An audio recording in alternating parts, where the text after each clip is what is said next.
और जब एक बस्ती में पहुंचे, एक बहुत साहूकार के घर में संध्या का समय हो गया। संध्या के समय और एक साहूकार जी के यहाँ पहुंचे। सप्तऋषियों को देख करके वह बहुत बड़ा भक्त था भगवान शंकर का, दौड़ करके गया। बताया जाता है कि जिसके घर में 6 महीना तक ब्राह्मण ना जा, संत ना जा, यदि कोई अच्छा कार्य ना हो, हवन ना हो, तो यह श्मशान के सामान वह घर लगने लगता है। यदि कोई आपके यहाँ नहीं आ रहा तो आपको थोड़ी सी आग जला लेना चाहिए और उसमें 5 आहुति भगवान के नाम से लेकर के हवन छोड़ देना चाहिए, वह भूमि पवित्र हो जाती है। जैसे ही इसने देखा कि 7 संत आ रहे, दौड़ करके गया, अपने गृह में ले आया। संध्या का समय था, सूर्यदेव अस्त हो रहे थे। बोले महाराज जी आप मेरे घर में आज निवास कर लीजिए। बोले चलो। 7 संत जाकर के संध्या के समय वहां रुकने का विचार किया। अब उस शिव भक्त ने, जो भगवान शिव को मानने वाला था, उसने विचार किया कि ब्राह्मणों को मीठी चीज ज्यादा पसंद होती है, इनके लिए भोजन तैयार करवाया जाए।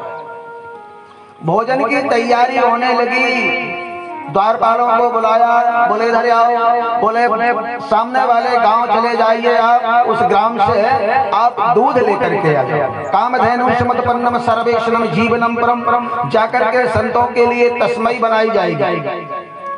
अब एक जो भक्त था वो एक बाल्टी लेकर के और दूध लेने के लिए गया। संध्या का समय हो गया, ग्राम कुछ दूर था और बाल्टी में दूध लेकर के जब वहां से वापस आया तो रास्ता में उसको बहुत थकान लगी। एक वृक्ष के नीचे वो संध्या के समय थोड़ा 5 मिनट के लिए रेस्ट करने के लिए रुका। दूध की बाल्टी को रख दिया और उसी वृक्ष से ऐसे टिक करके 5 पल के लिए उसके नेत्र जो थे बंद हो गए। थोड़ा सा विश्राम के लिए नेत्र बंद हो गए और जब उसके नेत्र बंद हो जाते हैं उसी समय एक चील एक सर्प को लेकर के उसी वृक्ष के ऊपर आकर के बैठ करके खाने लगा। कहा? जहां पर वो वृक्ष के नीचे बैठा था और सर्प खा रहा, चील खा रहा है सर्प को, और सर्प का विष गिर रहा है दूध में। चील खा रहा है, अपना भोजन कर रहा है, चील को कोई पता नहीं है, और वो सर्प का जो जहर था, विष था, वो दूध की बाल्टी में 2-4 बूंद जहर उस दूध की बाल्टी में गिर गया और 5 पल के लिए और उसके नेत्र खुले और उठ करके दूध की बाल्टी लेकर के आ गए। आकर के भक्त को दिया, बोले राजा साहब हमने दूध ले आए हैं, आप इसको अंदर भिजवाइए। द्वारपालों ने जाकर के उस बाल्टी जिसमें दूध भरा हुआ था उसको ले जाकर के रानी के यहाँ पेश किया गया और रानी ने जो था उसका अच्छी तस्मई बनाई। और तस्मई बनाने के बाद में 7 संतों को पहले भोजन, हमारे यहाँ जब कोई आता है ना तो पहले उनको भोजन कराना चाहिए। वो हमारे अतिथि देव भाव। यदि कोई हमारे यहाँ कोई मेहमान आता है तो उनको प्रतिदिन बदल बदल के भोजन कराना चाहिए। और प्रतिदिन कोई ना कोई भोजन बदल रखे उनको कराना चाहिए। जाने के दाल चावल सब्जी रोटी नहीं, ऐसा बताया गया है कि उनको खीर खिलाओ, तस्मई खिलाओ, कोई नई चीज उसका भोजन कराओ, तब भी तुमको पुण्य दे हैं, तुमको पुण्य प्राप्त होएगा। रानी ने तस्मई बनाई और तस्मई बनाने के बाद में पैरों को धो करके 7 संतों को भोजन के लिए बिठाला गया और जब परोसा गया भोजन, 7 संतों ने भोजन करने के बाद 1 घंटा, 1.5 घंटा, 2 घंटा के बीच में 7 संतों की मृत्यु हो गई। भोजन करने से ही उनको चक्कर प्रदान होने लगे, चक्कर आने लगे और भोजन के बाद में 7 संतों की मृत्यु हो गई। हाहाकार हो गया।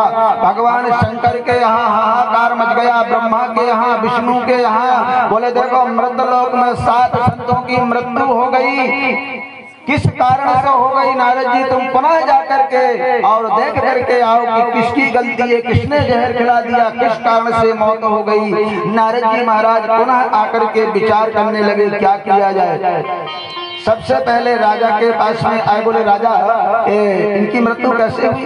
ये 7 संत जो हैं, ये 7 संतों की मृत्यु कैसे हो गई? बोले मुझे पता नहीं।